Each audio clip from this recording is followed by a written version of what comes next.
King and Yates, they bridging the gap. From the US to Dubai, put pins on the map. Ball is life, and that's a fact. And a baller's life, about that exact. King and Yates, they bridging the gap. From the US to Dubai, put pins on the map.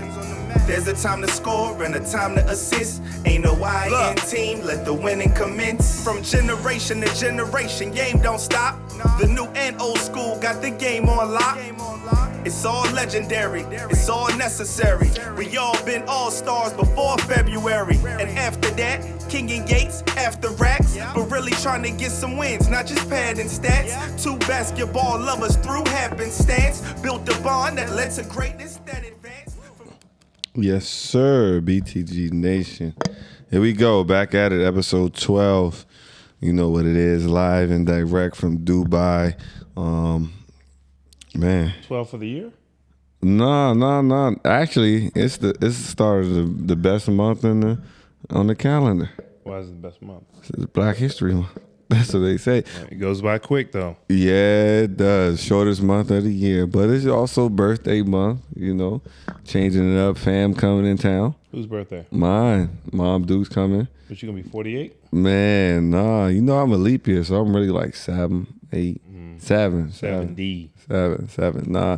But, and Mom Duke's and bro coming.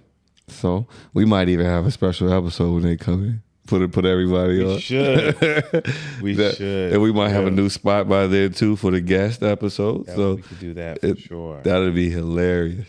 They come in what, the 22nd? Yeah. And okay. For the whole week, for the 3rd, you know. We're gonna definitely do some stuff. But HMD, Hoop Mountain Dubai, you guys know the situation. If you're listening for the first time, me and OG are Americans, but we're in Dubai, expats, and we're building a basketball community called Hoop Mountain Dubai. You can find us at hoopmountain.ae, Hoop Mountain DXB on all socials. Man, episode 12. Also, it's year 50 for hip hop. Wow. Right? Let's make sure. Year 50? Year 50. You know what I'm saying? This is for my stepfather, James Battle Jr. I told you. You told me hip hop was going to be in and out. Yeah. I told you it was here to last because it was for us, the young people. Y'all had all the love and soul and all that stuff. We needed something for us. Yeah. And he told me. Took all my 2 Live Crew tapes, my Run DMC, my Beastie Boys, threw all that crap out. I don't like the language they using. You know what I'm saying? That ain't gonna last anyway. You need to get some Temptations. Yeah. Look who's still around. Word though. Most influential music genre in the world too. Period. And it influences every single thing. James Battle Jr. Hey King, listen, dog. We have one of these cafeterias here, right? Cafeteria here. And on their menu, right, they got drinks and smoothies and stuff of like rap lyrics. What? Can't touch this smoothie. Bet you can't do it like this, apple juice. Like crazy stuff like that, bro. In the Middle East, you can't. And we talking about it at random. This is like a carry-out spot, but the Arab version of a carry-out. That's what the cafeterias are. That's crazy. Yo, they really good vibes apples. That's crazy. Good vibes French fries. Like that's hip hop. That's hip hop. That don't get no better than that, man. But we here. We definitely, like I said, I know I've been hinting at it, but we gonna get into that bag. We're gonna get into that bag. Also, we're gonna get into the art bag as well. I ain't worried about that one. Nah, it's music, man. Music and art is part of it. It's gonna be you're gonna like it. You're gonna like it. There's Isaac hit me because you know I asked him for a favor. He hit me and asked me about some things, and he was looking for somebody who can do custom sneaker art. Mm-hmm. And there's a young black guy around here that I stumbled across. Actually, my wife showed me, and he does art. He does some fire stuff though, and he like self-taught. And so I was like, let me just reach out and see, because he listened to the podcast and stuff. Like he made that by hand. Wow. Yeah, right. And he doing it by himself out here, different things. And so I reached out and see if he can answer back, and he locked in. And so we made a connection. So we might have him on a pod. We might be doing a pod inside of an art gallery one day soon. Okay. Yeah, we expanding. We could do that. Yeah, get some cheese. Man, listen, anything to get me off this soft ass couch, killing my back. Come on, I hear you. I come in here. What you want? I come in here 50 years old. I leave out 60. You 50? You ain't get there yet. I'm almost 50. Man, that'll be a blessing. That's gonna be a blessing, man. Look good at 50, yo. You in prime, like the same situation. You got all 10 of your toes though, but you know what? If I could swap 2 toes for like $2 million, you could take them right now. You get an iced out cane to be living. Listen, what prime guy at his disposal? Yeah. Man, that ain't bad at all. But Hoop Mountain Dubai. Next time we have our podcast, we will be giving an update on Hoop Mountain after our Hoop Star shootout. It's time this weekend. Yep. We get into it. It's gonna be nice. We got new kids. We got a nice influx of newbies who've never experienced it as well. Yeah, we just gotta get them to come, man. Yeah, because some of them won't come just because their parents don't know the how can I say the importance of it. Yeah. And then the other part is this is something that is absolutely amazing about Dubai. I don't know if not all schools, but I'll say 75% of them, they have the opportunities of a lifetime for these kids. Like, these kids don't know, they don't understand, but often they go on camping trips as a class, like in the desert, in the mountains, wherever. And now a lot of them who are of age, they are heading to places like Switzerland for a skiing trip. Yes, you guys are hearing this correctly. These kids are going to Switzerland for a skiing trip. And it's not just like the Georgetown prep type schools, and like it's even the middle of the pack ones going out the country. We had a kid that he came from London, right? And now he's here living with his moms, and he's like, yo, coach, this is crazy. Like, if I tell my friends back home, they're gonna think I'm like rich. Richie Rich or something overnight. Yeah. Switzerland, King. Could you imagine? Oh, I know. I love Switzerland. I love it. That's different, man. And so that's some really good times in Switzerland. Yeah. You thinking back, you got a nice watch down there? Got a lot of nice everything. Nice food. Everything was nice. Yeah. Views, everything was nice. Geneva. Good people. Geneva's, that's where you go to party, but of course it was Geneva or Zurich, but then you got like Lyon, you got Lausanne, you got Montreux, Vevey, you got, come on, man. Yeah, it's a long list. Freeport. I see he dropping the jewels. he been around, globe trotting, you know what I'm saying? Yeah. But real nice people there, man. Real accepting. Yeah, that's good to hear though, especially in European countries, because you always hear mixed stories, right? But it always depends on where you go. A lot of times people travel. Also depends on who you are. True.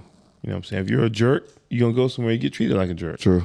And you open-minded, you nice, cordial to everybody, you get the same thing. Yeah. So all you kids out there in Dubai that are taking these trips with schools, cherish it, appreciate it, because you are in the 1% of kids all around the world that have opportunities like that. And enjoy it while you're there, because you never know what that can incite in you and inspire. So with that being said, all of you that are coming to the Hoop Star Shootout, you better bring your game. We're creating a competitive environment. Don't bring just your game, bring your A game. Yeah. Let's kind of shout out to my boy Alan Watson with his company called A Game. You got a lot of NBA guys, NFL guys, SEC guys. We're gonna get him on soon too. We hear you, A. Yeah. We hear you, Alan. We're gonna make a call smooth, right? Yeah, because you're gonna like him, because he's designing some sweatshirts that Dr. Umar's been wearing, and all the pros been calling like, yo, where's mine at? So I told him, I said, we got to get you on, because Coach Ryan is in the fashion and stuff, so you guys can get together. What's funny is we ain't calling Smooth for no reason. It's funny is I had Illy just now watching the Dr. Umar video. Hey, man. Umar, man. Umar is legendary, man. it's not just what he says, it's how he breaks it down. For sure. He gives you the pauses at the right time, the hand movements at the right time. He closes his eyes, and then he say, and then I love him because he'll talk to anybody. So. Anybody, and always the same tempo. Yeah, yeah. That's something from y'all era too. What? Talking with a cadence. You know what I'm talking about? The Nation have a cadence when they talk. Right, certain people from Too Short Arabs from that side of town, they got a cadence when they talk. Like, you know what I'm saying? Like they talk like they Goldie or something. They got a little something. You know what I'm saying? Like that's something dope. But let's get into the pod though. We didn't talk too much about this the last week. It's something we've been watching a little while. And if you've been watching the podcast, we have a history of talking about HBCUs because Coach King is an HBCU alum. And as long as I've been knowing him and as long as I've been old enough to understand, he's been telling me about the issues within the organizations as HBCUs. And this very spotlight that we've been having on HBCUs since the departure of Deion Sanders from Jackson State, and now the meltdown in Bethune-Cookman with Ed Reed, you've been talking about this very same thing for a decade. You've been arguing with your boy Chaz about it, about the dysfunction back there. You see the pivot and Channing Crowder talking to other coaches and saying, he said, look, I don't care what y'all talking about. I'm not sending my kids to no HBCU. And he said it has nothing to do with me not wanting to support black people, but it's more about the resources, the organization, and the support. Right. It's a sensitive subject because you mentioned Chaz. He's a dear friend of mine. I'm godfather to his kid. We used to argue all the time, but in recent years he's finally started to own up to certain things you're right about. And because when you hear the truth about something you care deeply about, sometimes you don't want to own up to certain things, and that's the only way you're gonna make progress, by owning up to it. And there's a lot of things that need to be fixed in the HBCUs, man. It's not quite the same way it was, many years ago when generations before us went to school and graduated from there. Not the same. But King, I don't know enough about it, right? Because I do remember watching Different World. I do remember watching The Cosby Show.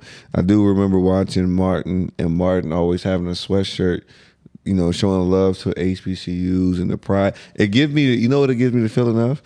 It gives me the feeling of how initially the WNBA was popular. Teaspoon, C Coop, Swoops, you know what I'm saying? They on TV, the games is live. Like, it's a lot of different energy. And it was during the 90s or so early. And the HBCUs kind of had that same type of feeling. And then at some point, it just fell off. Like was it, I don't know, was it a generational thing? Was it a family thing? It's like, what happened with HBCUs? And it's a combination of things, man. It's the old regime not willing to adapt to the way society is now. It's the new students coming in and feeling unappreciated, and then not wanting to support the school. Yeah. That's why the the donations to some HBCUs, or I say a large majority of them, is so low because people are like, why would I give back to something that didn't give me 110% of what it could have? And the love is still there, but the support isn't. Yeah, it's two different things. You can love something and not be there. Yeah, support is when you're there all the time for every event, for every opportunity to do something for the school. And you're just not going to take time out of your life to go do something that's forced. You have to want to do it, and that's just where we are right now. You think about Bethune-Cookman in question, because we're talking about Ed Reed. You got Reggie Theus down there, man. He's a basketball legend, and he of all people should be one to make sure that we do things the right way, because I'm in charge. It's my name stuck to it. and for whatever reason, we don't do that, man. And so here we are. We got a guy like Ed Reed, who former NFL great, who doesn't need the money, doesn't need the work, but he wants to help. He wants to coach. He wants to be a part of the school community. And don't I don't want to hear this crap about where they gave Ed Reed his first head coaching job. He could be on anybody's staff as an assistant and work his way up. Mm-hmm. He could do that for anybody and make more money as an assistant, but he wants to give back, and people just don't respect that. And you got to understand, like, as an administrator, you hire somebody like Ed Reed, take a step back and let him do his thing. Mm. If he's out of line, then you let him know, hey, Ed, we don't go for that. But you got to give him a chance to do his thing, because there's a lot to change. You know what I'm saying? There's a lot to accomplish, and it needs to be accomplished in a short period of time. And you got to let him do it his way, because, what you guys been doing in the previous 10 to 15 years ain't been working. And he making immediate impacts. Yeah, his name alone changes the trajectory of recruiting and retainment overnight. Yep. That's just bottom line. Yep, and the eyes and the resources. He was putting together, you told me about it, then a report came back, he was putting together a group of billionaires to redesign, refurbish, just bring in a whole new facility for everything. Yep. And what are the kids complaining about right now?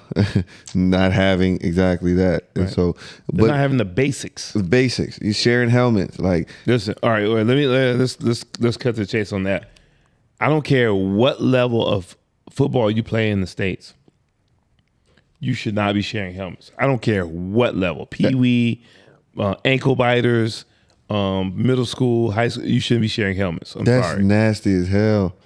Like, how, man, how does that make you feel as a human, that somebody's making you do this? And this is the type of sacrifice you got to make just to play the game that you love, right? And I'm at a D1 school. Right. And now, so you said something interesting when we shouted out hip-hop being 50 years old. You shouted out your stepfather who said it was never going to work, right? Mm-hmm. And then we talked about the old regime not adapting or not wanting to adapt to the new age, right? Because I can see that old regime thinking that, all right, you guys got to earn everything for this new era that's coming in here, because we didn't have it back then. So you got to learn how to work without it right now. But that's not how things should be, right? Like, if we coming into the school, we shouldn't have the same textbook, same resources that you had in the 80s because that's what made you who you are now. Like, no, you should be putting more money into the school, and so that we can catch up and be ahead, and so that when we get out, we have that extra advantage and we can say we did it at our place. That's one thing that I see too, is we want to pass on the struggle, right? Like, it's kind of because I announced too that we're having a baby boy,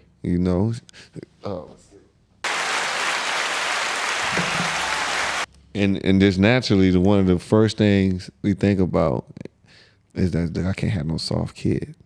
Like, I can't. But you don't want to put them in the same type of situations that you were in to be like that. You got to find a different way to learn. But sometimes I see old heads doing that to where they figure, I can't give you this to help you step up a little bit because I didn't have it. Well, that's not even the case here. What you saw in terms of them bringing back some of the older guys to speak on behalf of the school, they got paid. Yeah, that's just bullshit. Let's just call it like it. That they got paid. Yeah. You don't want to pass on the same struggles per se, but you want them to earn it. Yeah. But we're not talking about the same struggles. We're talking about the basics. Yeah. Listen, man, this is, you know what I'm saying, Western civilization, and not in third world countries. And Division I, like you said, they should not be sharing helmets, and they should not have a place where they shouldn't have to go outside of a shed to change clothes. Right. And things. That's just archaic. Yeah. 50 years ago, at an all black institution, they didn't have to do that. Yeah. They didn't. You know what I'm saying? They had other difficulties to overcome, but not that. Well, that's where it'll lead in, because I'm thinking in totality, because now I hear, schools don't have adequate bandwidth for internet. They don't have the same type of books. They're learning old styles of doing things, right? like you said, back in the day, they didn't have those issues because the money was there, right? Where is the money going? Yeah, the money's there now. Where is it going? It's just misappropriated to, we don't know, to whatever. Yeah, there's no accountability. That's where I'm getting at, to where I'm like, all right, some of them old heads will be like, I just take this because they need to learn how to work through the struggle anyway. So I keep this in my pocket. Or right? they're like, I'm going to take this because I deserve it. I'm entitled to it from what I went through. No, it's not the same, man. Man, it's wrong. Either way, it's wrong. Yep. It's wrong. Whenever you get into this business, whether anything that's helping another person, a human, when you are dedicating your time to helping a human, automatically you got to erase the fact that you're trying to be rich. Yep. That got to get out the door. Like, that can't be your number 1, 2, or 3 thing. You get what you need to live, but you dedicated yourself to helping people. That's education.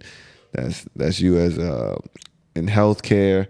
That's you as a youth sports coach. You as a spiritual leader, whatever. You saying you're gonna help somebody, that rich, gotta go out the door. It's your job to figure that out on your own time. Listen, you're in education, man. You're a public servant. Yeah, it's what it is. That's all it is. If you don't want to do that, go work in the private industry somewhere. Man. And then when people come and call you out because you didn't do your job, and they're coming to call you out because it ain't right, don't try to gang up on them like this now. Right. Yeah, because the truth gonna come out, and over time it's just gonna get worse. So shout out to Ed Reed. Yeah. Shout out to Coach Prime. Yeah. Shout out. And then for those of you guys say that Ed Reed shouldn't have taken to social media for certain things to air them out, he shouldn't have been so emotional. Don't tell a man how he should respond to something he cares deeply about. No matter where he played, whether he was a NFL veteran, a military veteran, everybody responds differently. I'd rather him respond that way than not respond at all. Or shut up. Or choke somebody. Because now you talking about Ed Reed. You guys seen Ed Reed. If he didn't say something on social media and vent that way. Yeah, somebody in the administration would get jacked up. Right. And then we'll be saying, well, Ed Reed got a case against him. You know what I'm saying? So, but again, like, it's so tough. People will sit behind a keyboard and stuff, but like, it's different when, even for me, it's different when somebody's coming to you and confiding in you because they trust you, and you like, all right, I'm gonna do all I can to help you. And then you know that they're working hard. You know that you're trying to work hard. But the one thing that's working against you is the powers that be. That's a different type of anger. That's a different type of struggle. I've seen you go through it with athletic directors in the community. I've seen other coaches go through that, and parents just don't understand. Like, people just don't understand that type of sacrifice. Yeah. Yeah, right. That's all you can say, man. Just leave that man alone. Yeah, man. But on a brighter note, NBA All-Star Weekend is creeping up, but this is shaping up to be a legendary year altogether. I seen reports and video of LeBron working on a sky hook. So LeBron is like a little. So he might score the one. Okay. Listen, LeBron is a little over 100 points away as of today's recording from breaking that record. So in the next 3 or 4 games or so, definitely before All-Star break, unless he takes a break, he gonna break that all-time scoring record, right? It got to be in the Staples Center, right? Now I tell you this: if Bron breaks that record by doing the sky hook, that'd be crazy. it's the most gangster shit ever. That's crazy. Especially knowing that, one, Kareem gonna be upset about it because he thought that record was gonna last forever, and Kareem don't show no love to Bron. Yeah, he don't show no love to any of the young guys. Yeah, but he be publicly on Bron's neck, and so there's no love there. So, and Bron a little petty. So if you do that, that's gangster. And he should be a little petty on that. Yeah, because if I'm Kareem, like, I've held the record for so long that. And let's face it. Even when LeBron breaks it, Kareem is still that guy because you scored those points without a 3-pointer, without a 3-point shot. So we still gonna give you like the ultimate prop. So and you didn't come in at 18, right? So let it go, man. Shit. But listen, what is that looking like? Because everybody's giving their reflections right now as far as the players in the league, and they're just like, Bron been doing this from day one. Mm-hmm. Like, this, he here. Like, a lot of people, I know KD said, I'm more surprised that at year 20 he still has the energy and passion and love for the game than the fact that he's going to break the record, because he's been averaging 20 something since day one. So the break record itself isn't as impressive as wanting to play 20 years at a high level for 20 years. Truthfully speaking, he could have broken the record years ago if he really just said, let me just go for it. But he just likes to play, man. Yeah. Well, did you think you would see something like this? Yeah. Yeah. Because you saw the trend of how the league was going. Yeah. I mean, after AI and Kobe and those guys, the league started getting, a little softer. And if you got game, you can get buckets. Yeah. And so he's got game and longevity. Mm-hmm. I do think that when he breaks it, it can be broken again too, but sooner than his was broken. Yeah. Yeah. Well, if the rules continue to be the same, yeah. But if at some point they change, it may not. Just because, one, guys make so much money from the gate, they don't have the same passion that he.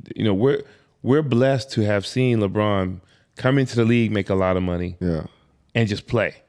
Other guys don't take it like that. Well, there's only one person that I'm thinking, and it's the same person that everybody is saying that if LeBron does get it, the next person that he got to watch out for is Kevin Durant. Where's Kevin Durant now? Like 13 or some shit like that. I don't know, but he's also the one that, as far as longevity and the way he scores, and he can get there. So that's the one person. Anybody else, I don't think they'll play as consistently because most people don't play as many games anymore. I don't know if KD's at 13. So I don't know, because he'd have to play. I don't know if KD has another 8 years in him. And that's the one person I think could do it though, because his style of play mainly and efficiency. And like wherever he go, he could do what he does for. I mean, this is post knee injuries and ACL injuries, and like he averaging 30 bones. True. I just don't. So, I don't know if I just know if KD would want to play that. That's the thing.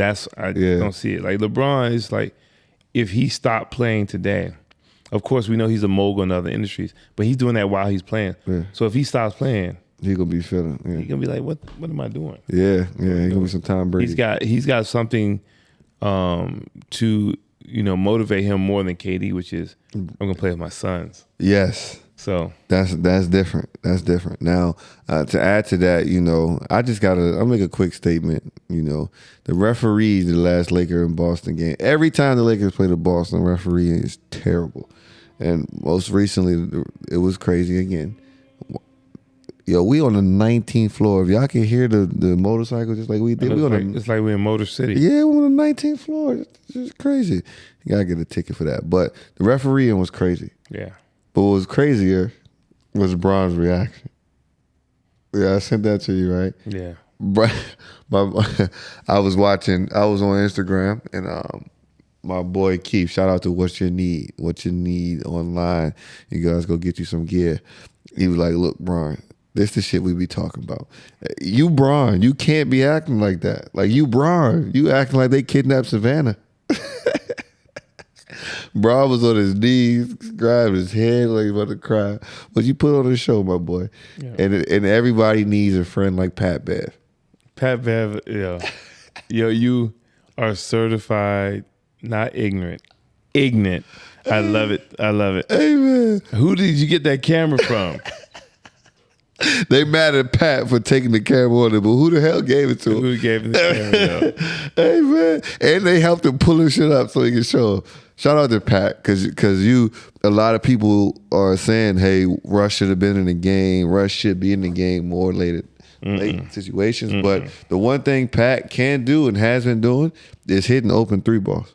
Now, listen, even when he misses, he's playing the right way. Yeah.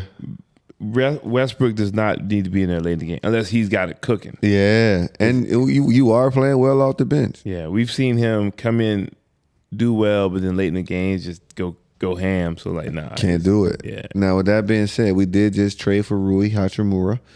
It's a big 6'9" guy that came out of Gonzaga, Japanese kid who was drafted by the Wizards. So you know what that is. Once you leave the Wizards, you're going to flourish. Yeah. And so we give him some time to get right, understand how to play winning basketball. I think he'll be a good addition because another big body, young, he can catch and shoot. He can guard multiple positions, can finish. And so that's a good asset for Bron. Interesting take, though. They said that the Bulls would be accepting of a trade for Russ and Levine. Now, what do you think? As a Laker, if you from a Laker perspective, would you take that trade?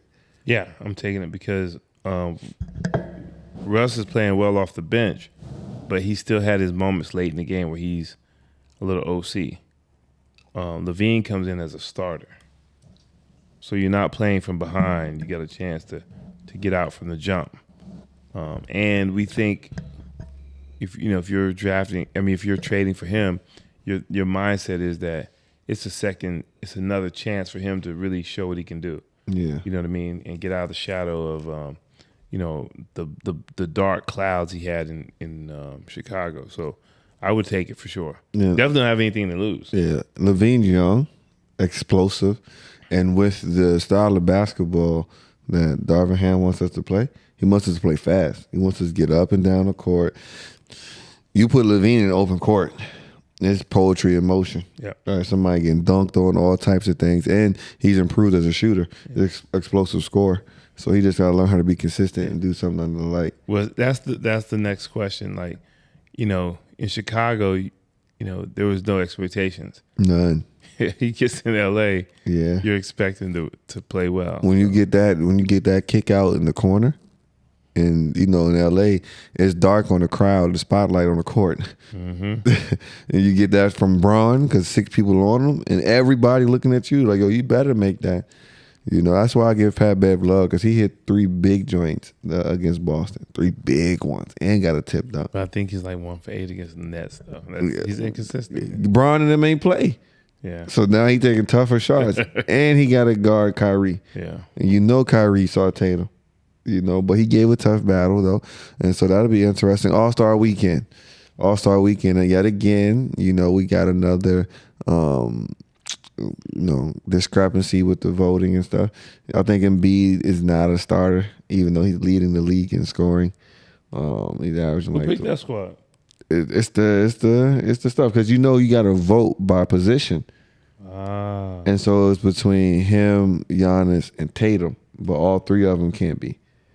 And it's like all 3 of them need to be. Like, who else goes in that space? So, you got to vote by forward, center, and guard. And then that's it. You don't even play basketball like that anymore. Yeah, it should just be the 5 best guys. Yeah, easily. And so they got the G League representation in it. Matt McCullough is in the dunk contest. What you think of that? What you call him? Mac McCullough? That's Matt McClung, man. Oh, shit. That's damn. See? I don't even know. But he's in the dunk contest. Yeah. What do you think? What do you think that is? How you feel about that? Because I don't like it. No, I feel like the G League shouldn't be a part of the league. I mean, the All-Star game. Invite them, let those dudes come, but they shouldn't be in a part of the All-Star game. Yeah. That's exclusive. Super exclusive. Yeah. And you got to earn it. Yeah. Like, that's a different type of, that's one of those things that once you get there, guys cry about.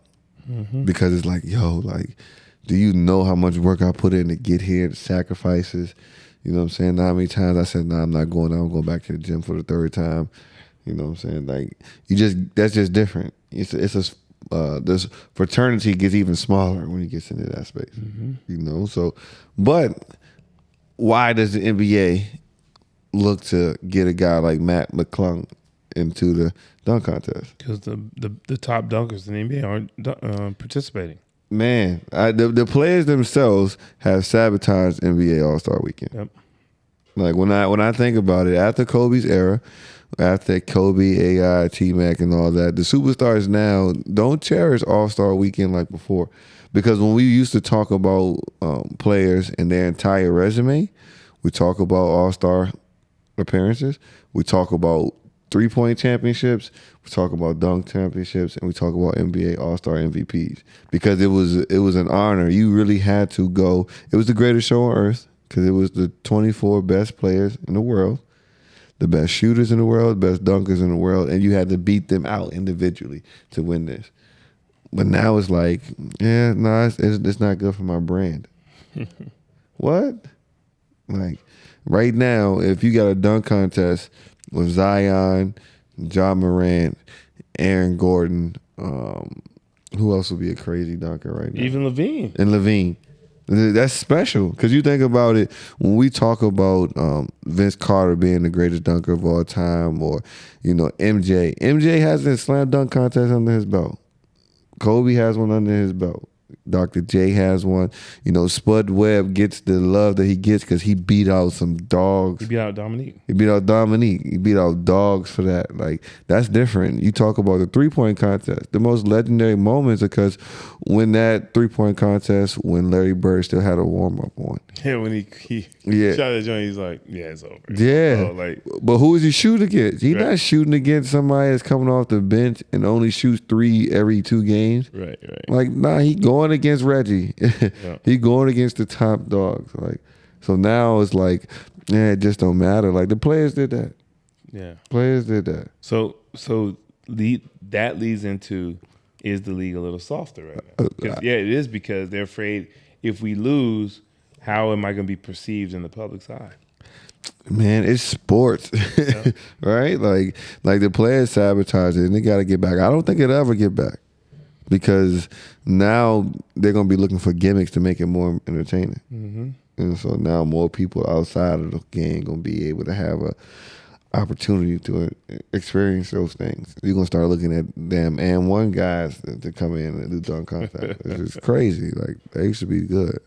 Luka putting pressure on the Mavs, telling them you better get somebody here because I'm sick of it. After your guy Jerome Allen, Pooh, he was talking trash from the Detroit Pistons bench. I heard about that. And Luka went for 53. And he told him, he said, look, if the assistant coach going to chirp, I'm going to chirp back. I ain't scared. Leave that boy alone. Yeah, leave him alone.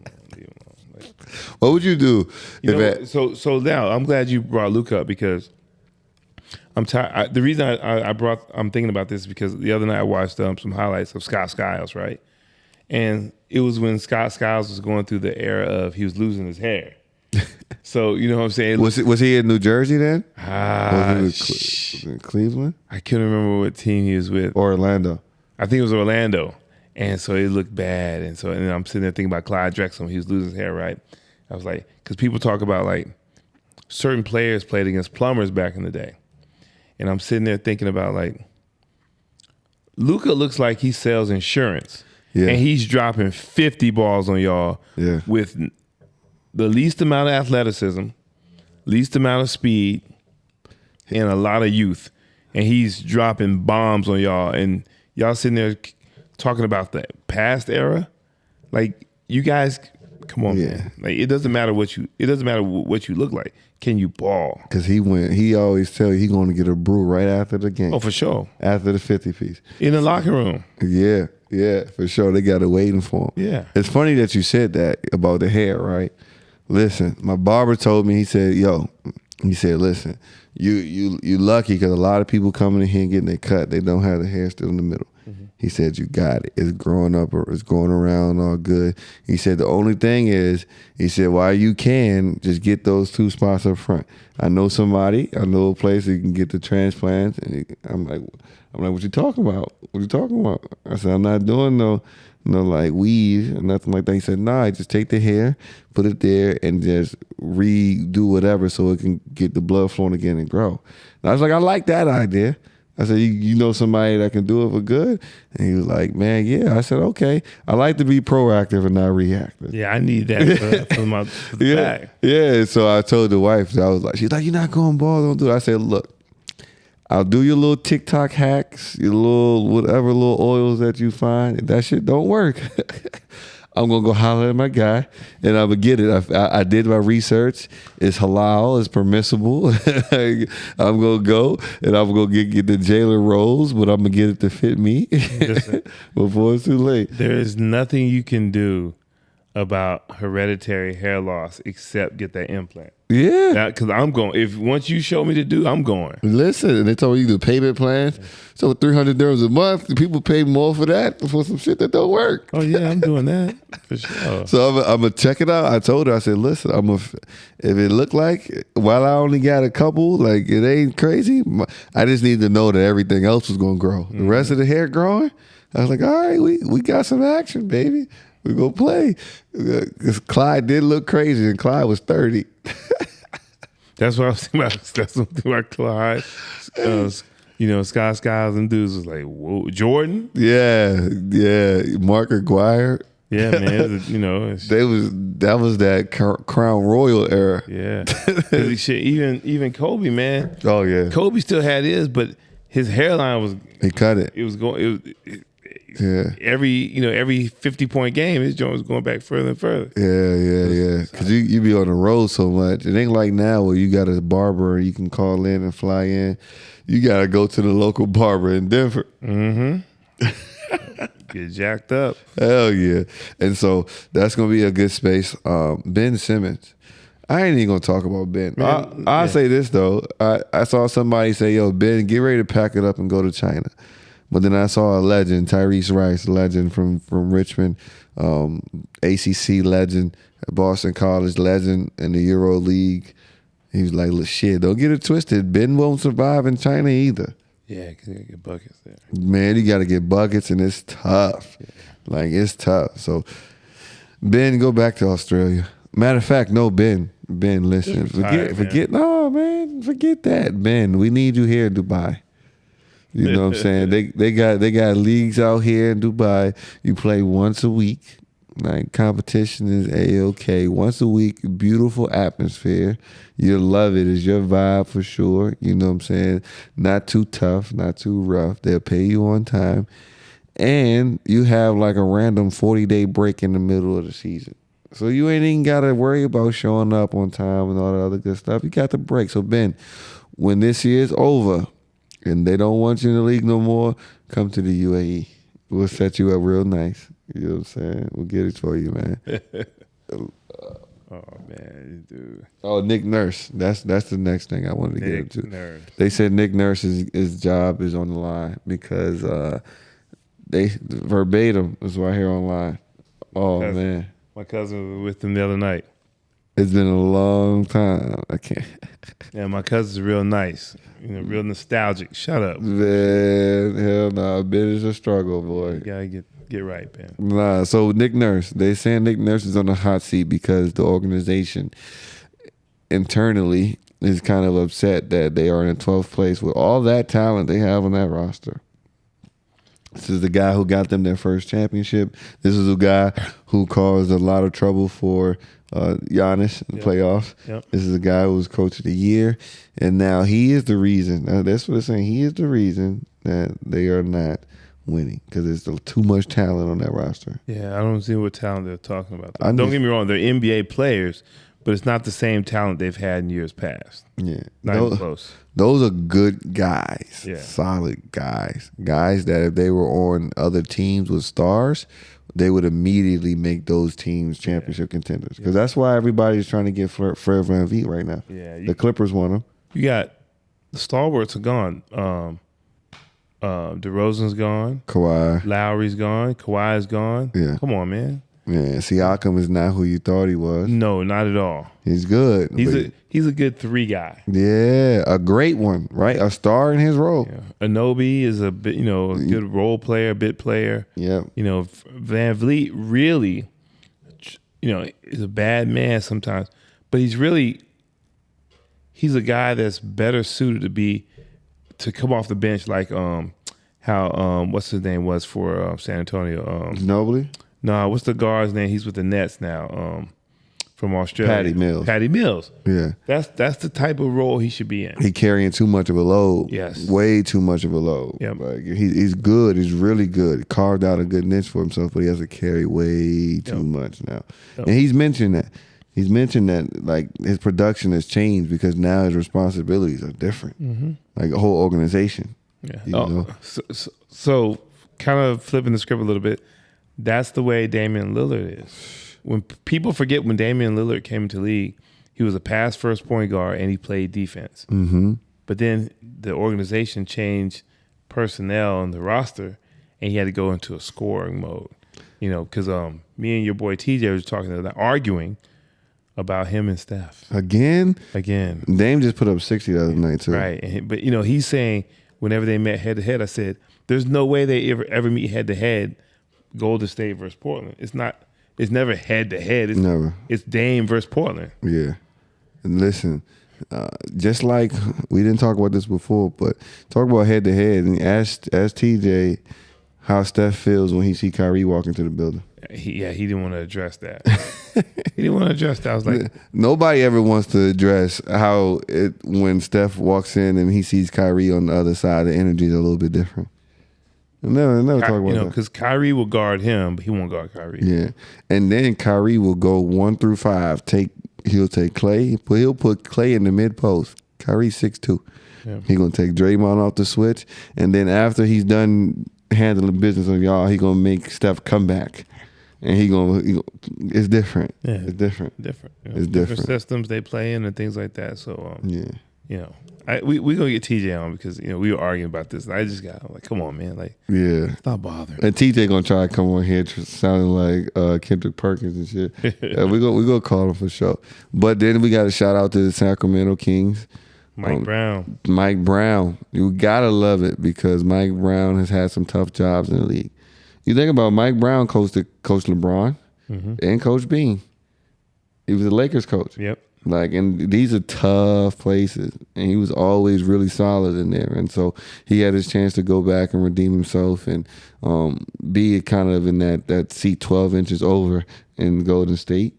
And pick up on some cultural things and grow again. Man, and now he's here. It ain't no redeem. There were tough jobs. Yeah, anybody would have failed with those rosters for sure. You can have Kobe and expectations. That's what it is. If you got Kobe, that means nothing. If it's an older Kobe, and you don't have a roster. Yeah, you know what I'm saying. You got LeBron, and you don't have.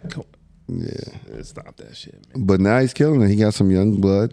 He got some bonus. He got that young guy out of Iowa. He got De'Aaron Fox, who's on the All-Star level back. Actually, both of them are. Malik Monk left us, got out there, is going crazy too. And so shout out to them. Shout out to Shai Gilgeous-Alexander, averaging 31. And I love the pace that he plays. And he's one of those guys that we're always going to use as reference to players who complain about athleticism. His is art. He using the shoulder bump to get his release off. He using pace to get you out of the way. He using shot fakes, using footwork, and he's doing it efficiently too. Within the mid-range, King. Within the mid-range and shooting the tray ball too. And he's doing it like he's hitting game winners and game winners against big teams as well. So he's auditioning. He's letting people know I'm a superstar and you need to pay me a max and let me go ahead and get on one of these championship level teams. Because I think they might have said something about him not being on the same level as maybe Ben Simmons or somebody in his draft class, maybe like 2 years ago. And he just, all right, bet, we'll see about that. Yeah, stop. Man, that's what the work does for you. Right? That's what work does for you. But that's our NBA update. As you guys know, after All-Star break, we'll start to pick it up on it because that's when the players will start to pick it up. That's when it gets serious. That's when it gets serious. That's when the trades and stuff will be done as well. And we'll see what teams will be heading into in the last part of the season. And we'll definitely be keeping an eye on that. And then also, March Madness will be creeping up. And so that's when the basketball stuff will be at its highest route. So we're going to move into now.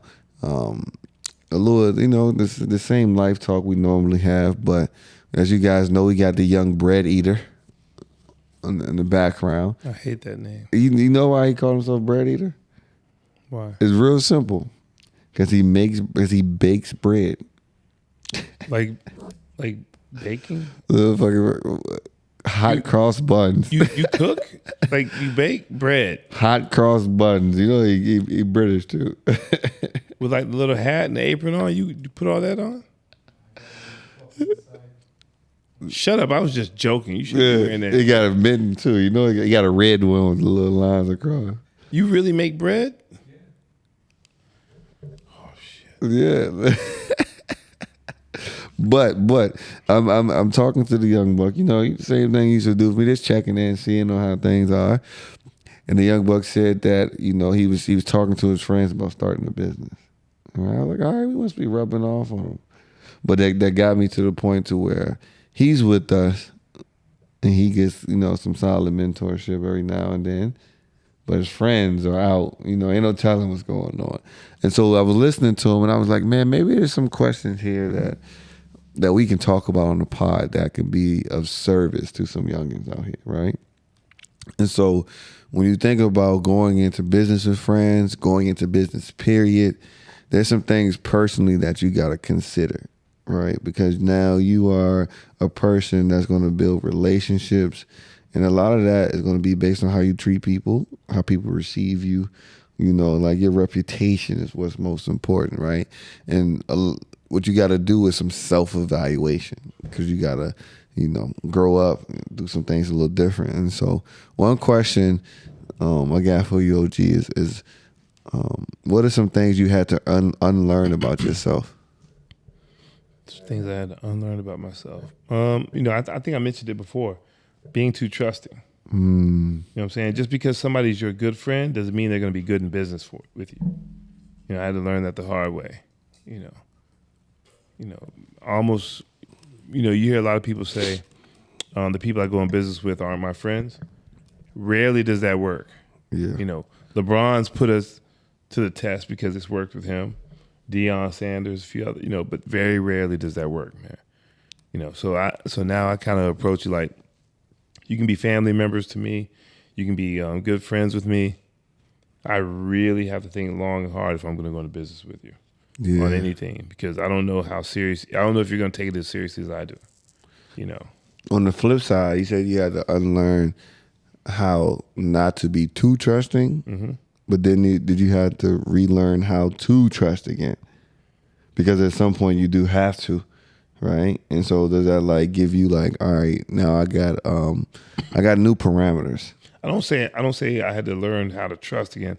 I just learned how to put certain requirements in place that you have to, you know, meet those standards each time in order for me to continue on. Otherwise, I'm out.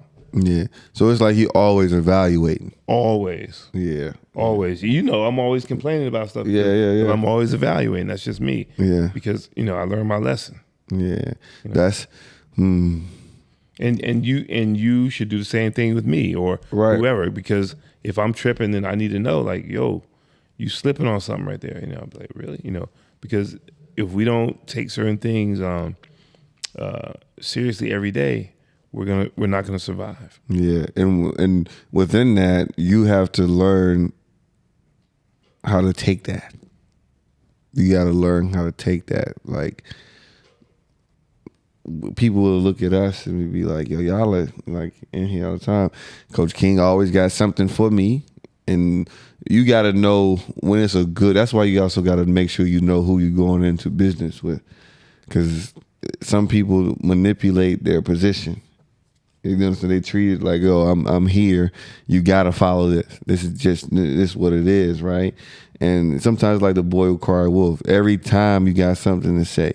And so that one time where you got something to say and it really means something, and it really needs to be heard, anybody trying to hear it because you done lost credibility, right? And so when you know who you going into business with, even when like just human nature, you just like, yo, like shit happens. When they bringing that to your attention, you know from history that it's for a reason. And you got to be able to accept that and then be like, yeah, you're right. You know what I'm saying? Let's make sure that goes. So the team, that's the team aspect. That's why it's important for people and parents to put their kids in situations where they learn how to be a part of a team. Because you gotta know how to work through those ebbs and flows. Because every great team, you got a moment in a year where everybody hate each other. You got that moment. That's gonna happen in business. Yep. To where it feel like, yo, like what? Like it's just one of those moments where those are always the biggest turning points. Yep.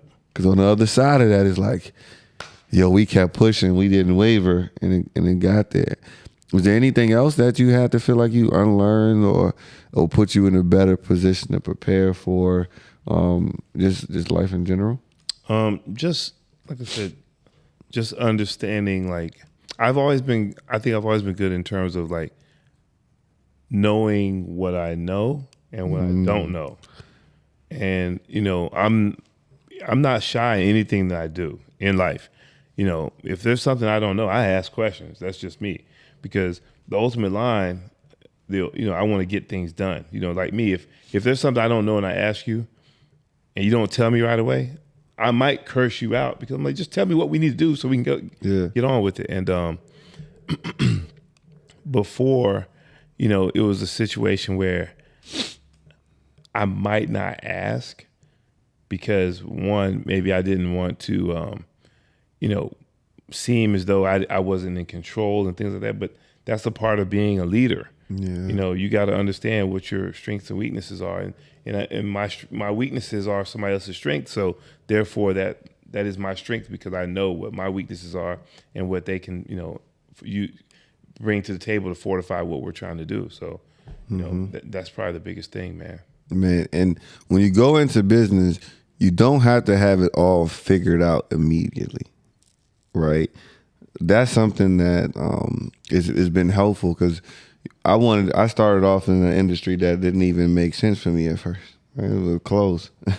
Like I didn't sew anything. I didn't know how to write sketches. I didn't know how to design clothing patterns. I didn't know how to do tech packs. I didn't know how to, vet apparel factories. I'm lost already. Yeah, I didn't know how to do any of that stuff. I didn't know how to do any of that. But everybody who ever started didn't know how to do that stuff. Right. But I will say some of the key things that you got to have no matter what it is that you do. You got to be organized. You got to be willing to ask questions. And you got to be willing to spend extra time to do self-study. That's some of the things that allow you to separate yourself and grow because you always have to be looking for opportunity to learn. You always got to be organized enough so you can manage all of those things, and you got to ask questions, even shit you think is gonna be dumb. Because if you just linger on it and you let it just sit there and you have the opportunity to ask it and you don't, and you go back to the crib and it ends up being something that it mess you up. It's gonna hurt you, and then it's gonna cost you some money. It's gonna cost you some money. It's gonna make you have to go back and do 3 websites, and then get the 4th one right. Like it's gonna have those things, man. But besides that, being a boss is exhausting. I let him drop in on that. Being a boss is exhausting. Yeah. I'd say the most exhausting part. Well, the 2 most exhausting parts is one. Everything's on you. If you're not making sure everybody's doing their part, you're not leading the ship in the right direction, and it fails, it ultimately is on you, and so many people are counting on you. Second thing is leading by example. And I try to be an example each day of, trying to outwork everybody. Because, if I'm not working hard, what's going to motivate other people to work hard in the infancy stage of a company? Even when we get to a space where I start to remove myself from certain aspects of certain avenues of the company, that means I'm just ingratiating myself in other avenues of the company to further the company. But, as a leader, man, just always working hard, and, leading by example and helping others, not only, fulfill their obligations, but also to extend beyond, what they're capable of. Mm-hmm. If you're not building up people working with you, you're not a leader. Man, and before you become the boss, you got to learn how to work for a boss, right? So some people don't have to get into that space, but before you do anything, you're always going to work for somebody first. Yeah. Whether that's your parents, whether it's something, or whether you plan somewhere, somehow, some capacity. Some people skate by. Yeah. Some people, but that's far and few.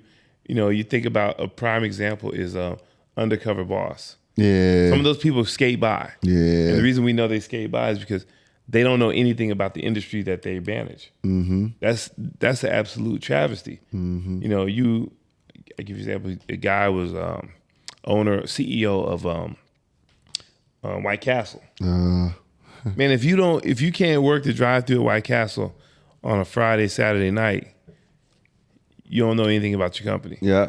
No, that's a different space. And so knowing that, why is being the boss exhausting, right? Because you got to worry about every little thing, right? So I know that you sit home and you have a different pay sheet that you're looking at when we're going through all the people, all the parents and everything. So that's a different type of worry, right? When you got different things, little details that you know will make or break the company that everybody below you won't be cognizant of. And you're making sure that they don't, because you want them to focus on what they're doing, because as long as they're doing that well, then we can buy some time to get. Yeah, we're buying time for sure. You know what I'm saying? We can buy some time to get there, because as long as these guys are feeling good, because this is what everybody sees, then I got some time to fill out and, you know, find ways to make the paperwork a little bit easier, or the taxes to deal with, and all these other nonsense things. So being a boss is exhausting, you know, but you got to prepare yourself to get up for that. And so,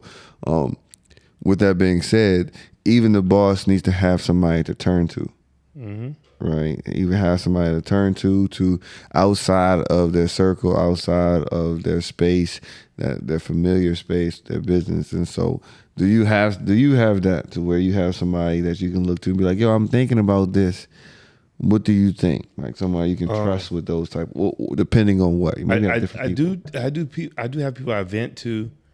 I don't necessarily have anybody that I turn to in terms of outside of the company about what we're going to do going forward. Yeah. And the reason is because these people have experience in other industries, not this particular industry. Yeah. So I talk to them about certain other little things, but in terms of this industry, I basically only discuss things with my guys. Yeah.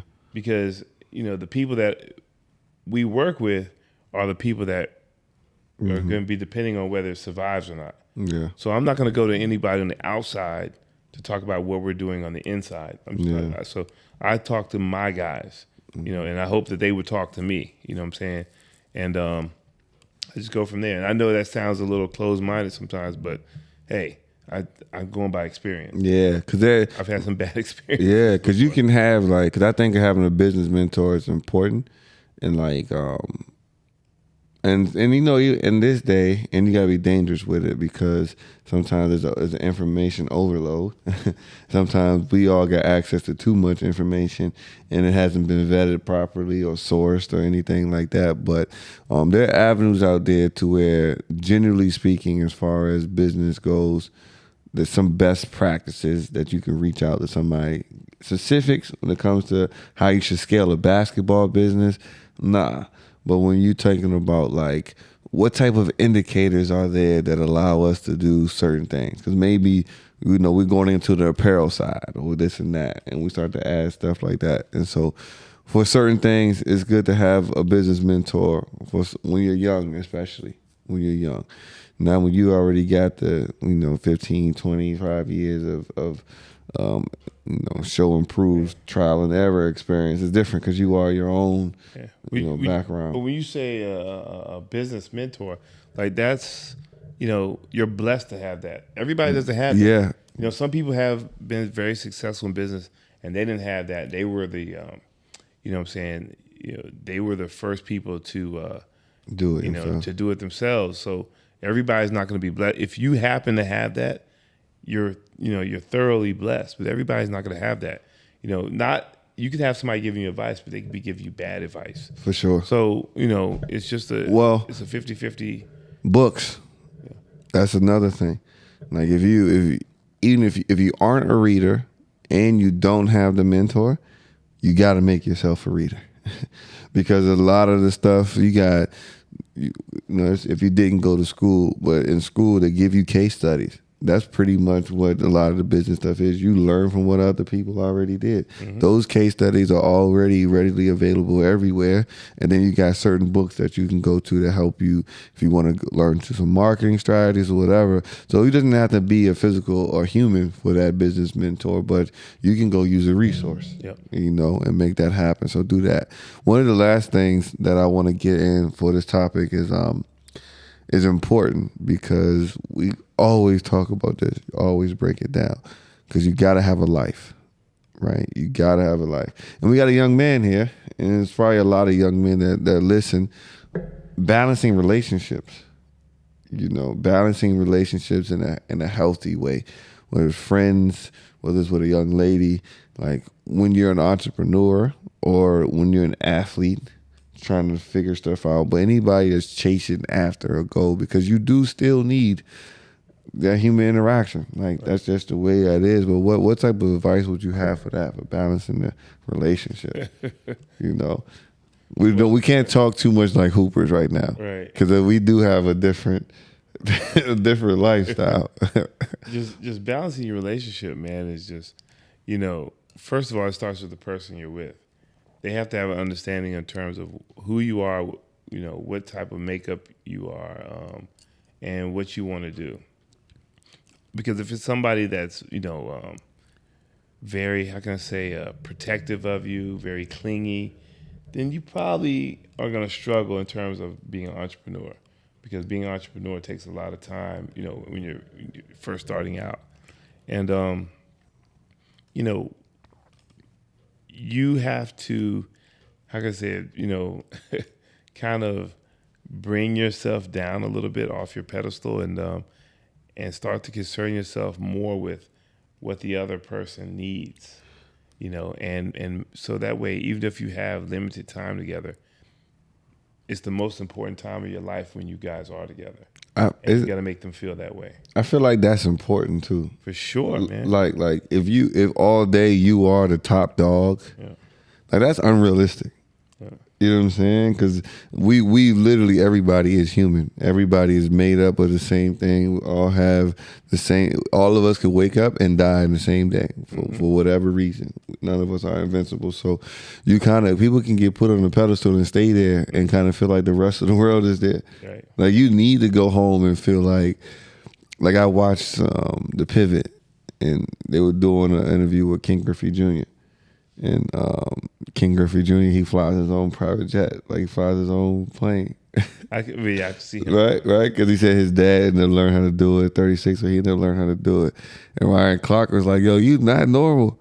King Griffey said, yes, I am. He said, do you get yelled at when you go home? Ryan Clark was like, yeah. He said, I do too. Right? And you think about that, he was like, yo, my kids break shit. They throw the basketball around, baseball.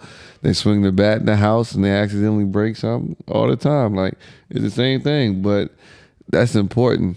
Like, if you're going to be big dog there, when you come home, you got to let that go. Mm-hmm. Like, I couldn't imagine. Like, that's, whew. You being on that all day? Like nah, that's not real life, man. That's not real life. So, young buck, if you're gonna go out there and you're gonna chase those dreams and you're gonna decide to do that with your friends, keep some of those things in mind. Also, make sure that you are thinking logically and not emotionally. If you're gonna do a business, you gotta look at what adds value. And so that's not a personal thing. It's not whether or not I like that person's cool, but what adds value specifically to what you're going to do. If you're doing clothes, who can be a designer? Who can go find manufacturers? Who can design? Who can do this? Who can do that? You don't really need somebody to, I don't know, like do cold calling or some shit like that. Like, what got skills that are transferable right then and there? Not about whether or not I want to make my friend grow into this position, but he's showing me or she's showing me that she don't want to do this shit. Well, when you guys are first starting, everybody's going to do stuff they don't want to do. So that's how you know if somebody really wants to be in the business. Right. That's the bottom line. They may be good at design or whatever, but they may have to cold call. You guys are starting a business from the bottom. Yeah. If they don't want to do that, then that may not be the person for you. So, you have to have certain how can I say it, like mini tests to see if somebody's really going to be serious, because otherwise you're gonna be wasting your time. I think he might have already started that. Oh yeah, the same way I tested him. okay. Well, asking if they want a job. So, give me three of the main responsibilities you would have right now. For the job. Wait, what are we talking about? Verifying its manufacturing, then printing, then marketing, and sales. Okay. So those are four pretty big things. What happens when you guys are in the mix and you're working long hours? Like, are you gonna supply the food? You gonna bake? You gonna bake for everybody? What kind of bread do people bake though? Like, all I know is just go in the store and you just grab. Oh no, you guys have banana bread. No. I don't like making Sourdough. Look. Look, he dropped. You need to be making bread and selling it out the bakery. Sure. No, man. That's good stuff. But we like that you starting to venture out into all that. So keep doing it. Anybody that's out there, you got an idea, do it. Make it happen. And you don't have to do it now. Sometimes working 4 or 5 years, gaining some experience, making some dough while still working on your plan, that's cool. Everybody has their own timeline, but you know how it is, BTG Nation. I think this is where we'll wrap it up for today, episode 12. Man, for tonight, it's almost 1:30. Yeah, hey, but listen though, we might have some special stuff coming up. I know I keep hinting at it, but some big news that came, and so we'll have some. You've been saying that since 2017. Man, we're getting there. We're getting close to it though. But BTG Nation, you know what it is and how we ended. It's post game wrap up time. I'm gonna go first and let OG get his thoughts together. This is something that I actually was listening to another podcast, and they ended it with this. He said, the truth has consequences. If you deeply believe in something, you're going to have to make sacrifices. So it's going to be hard. It's going to be a struggle. But if it's something that you believe is worth struggling for, then you got to accept those things that come with it. And so with that being said, you will be battle tested. But at the end of the battle, if you're standing victorious, it'll all be worth it. So. That's what I got. I like that. Yeah, That was deep. Pre-game speech. We getting ready for the weekend. Okay. Yeah, we're gonna need it for sure. For sure. Mine is something I heard Coach K talk about the other day when I was watching the Redeem Team documentary, and he was talking to his players, and he basically said, "You can't defeat your enemy if you don't know anything about your enemy." And it made me think about us in terms of being entrepreneurs and running a business here in the UAE, and with so much competition with all the other basketball academies, all the football academies, badminton, tennis, swimming. There's just so many options for kids, and what we want to do is we don't want to just grab kids that just want to have something to do. We want kids to come in and grow a passion for the game. And so in terms of knowing our enemy, the competition, so to speak, not that we hate anybody, it's just our opposition for the time, we want to try to excel in areas where they may have some shortcomings. And one of the things we've heard a lot about was, maybe customer service or, the intimacy of the coaching, the personalities, and relaying of knowledge. And so, when Coach K said that, that really, really, really resonated with me. And that, man, that's how we have been able to survive here. Yeah. And we found ourselves doing that stuff, but that's what we do anyway. Yeah. So it wasn't that hard to, to get it going. So, can't defeat your enemy without knowing anything about your enemy. So do your research and prepare yourself for whatever battle it is, whether it's, in the workplace, sports field, relationship, you gotta know who you're dealing with. That was like the perfect benchmark too.